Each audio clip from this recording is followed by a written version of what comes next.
Me corresponde referir al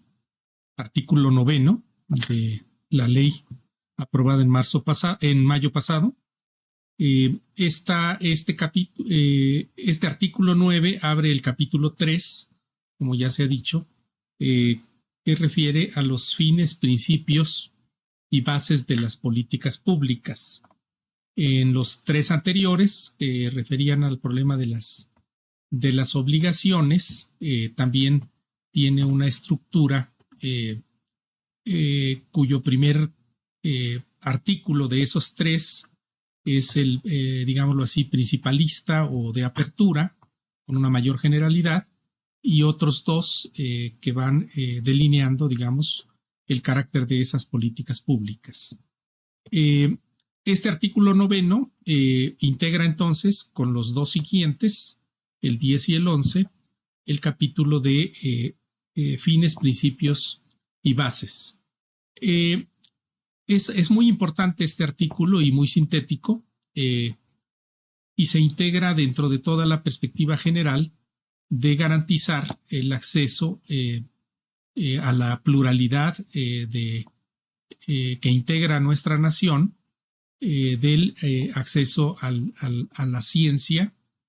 a los productos de la ciencia y, como dijo el profesor Ambrosio Velasco, también a la participación en la producción de dichos conocimientos. Este artículo entiende que la ciencia concurre, digámoslo así, dentro de un sistema de relaciones de poder. La ciencia como tal, la generación de nuevos conocimientos por parte de la comunidad científica, que es parte de otra serie de comunidades que integran a las naciones,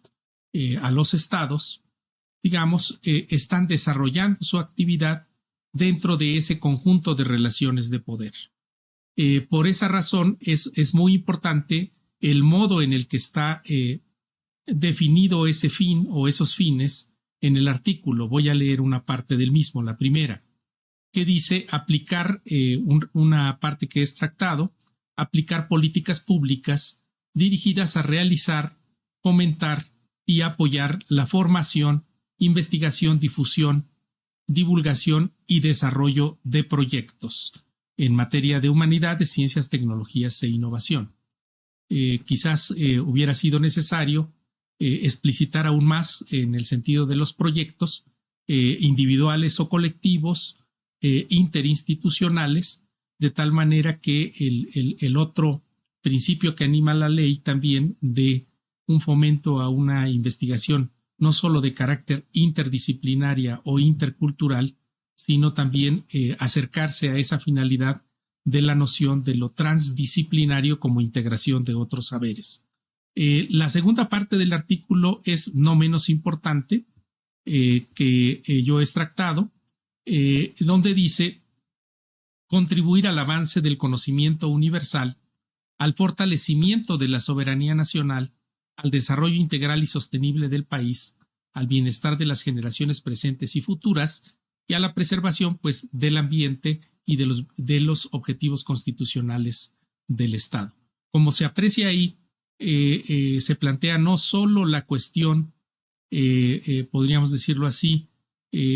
abstracta o general del conocimiento universal, sino que éste se despliega en espacios de lo que diría Hegel es la parte del espíritu objetivo, no completamente la parte del espíritu universal, sino la realidad de los estados nacionales, imbuidos en el marco de relaciones de poder. En tal sentido, las finalidades del conocimiento científico, me parece que la ley se inscribe dentro de toda una tradición latinoamericana o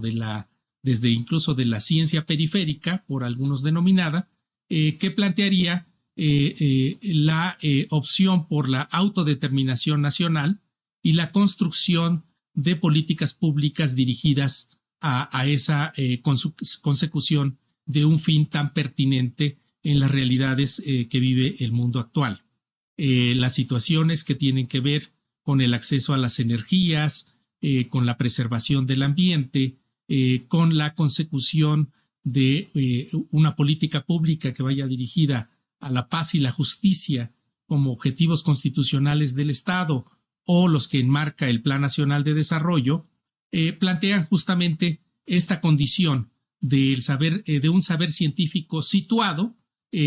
con objetivos que tienen que ver con la preservación en ese sentido, de no una idea, digámoslo así, donde lo público está exclusivamente referido al Estado, sino que la política pública tiene que garantizar la posibilidad de promover también fines en donde lo público no estatal no sea ganado por lo público o lo social, digámoslo así, que vaya ganando el espacio al interés de lo privado y lo corporativo. La ciencia en el mundo actual, como ha sido... Un minuto, doctor, por favor. Concluyo. La ciencia como en el mundo actual, como ha sido al menos en la experiencia de los últimos 80 años, si contemplamos la segunda mitad del siglo XX, ha tenido a veces objetivos que la han ligado en algunos estados, los estados poderosos, a las cuestiones militares o de desarrollos que tienen exclusivamente el fin de garantizar